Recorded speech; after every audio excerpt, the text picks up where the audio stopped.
یا ایھا الذین آمنوا استعینوا بالصبر والصلاۃ، اے ایمان والو نماز اور صبر سے مدد طلب کرو۔ ان اللہ مع الصابرین، کہ بے شک اللہ تبارک و تعالی صبر کرنے والوں کے ساتھ ہے۔ واستعینوا بالصبر والصلاۃ، پہلے پارے میں فرمایا کہ تم صبر سے اور نماز سے مدد حاصل کرو۔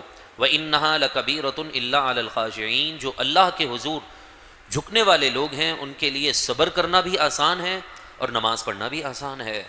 اور ایک بات یاد رکھیے، جب بندہ پریشانی کے وقت اپنی پریشانی کسی انسان سے ذکر کر دیتا ہے نا، وہ دن بدن اور پریشان سے پریشان ہوتا رہتا ہے، کیونکہ پریشانی کا ایک ٹائم پیریڈ ہے، آج نہیں کل نہیں 2 دن کے بعد وہ پریشانی چلی جاتی ہے۔ لیکن جس سے آپ نے اپنی پریشانی کا ذکر کیا تھا، آپ اس کی نظر میں کمزور ہو چکے ہیں، اور وہ آپ کی اس کمزوری کا کسی نہ کسی دن تو فائدہ ضرور اٹھائے گا۔ تو بہتر یہ نہیں، طاقت والے رب، جس کی رحمت بھی کامل، جس کا فضل بھی کامل، جس کی عطا بھی کامل، جو دے تو احسان نہ جتلائے، اس رب کو انسان اگر اپنی پریشانیاں اور دکھ میں سنا دے نا داستان، تو دل بھی ہلکا ہو جاتا ہے۔ اللہ تبارک و تعالی اس کی پریشانی کو آسانی میں تبدیل کرنے کے اسباب پیدا کر دیتا ہے۔ تو ہمیں بھی چاہیے کہ ہم آہو بکا واویلا کرنے کے بجائے حقیقی رب العالمین کی طرف رجوع لے جائیں، تو یہ ہمارے لیے آسان ہے۔ حضور غوث پاک رضی اللہ تعالی عنہ کا فرمان ہے، راحتیں اور کامل راحتیں اللہ تبارک و تعالیٰ کی رضا پر راضی رہنے میں ہیں۔ رسول اللہ علیہ صلاۃ والسلام کی زندگی کا یہ عمل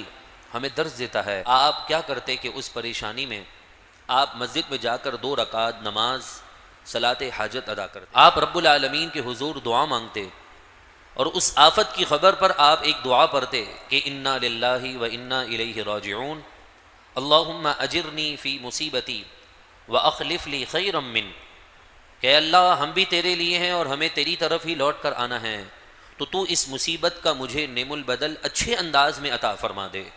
میرے محبوب کے اس دعا کی برکت سے جس نے بھی وظیفے کو اپنی زندگی کا معمول بنایا، وہ کہتے ہیں حضور کے اس فرمان کی برکت سے اللہ رب العالمین نے وہ پریشانی خیر و عافیت کے ساتھ ہم سے دور کر دی ہے۔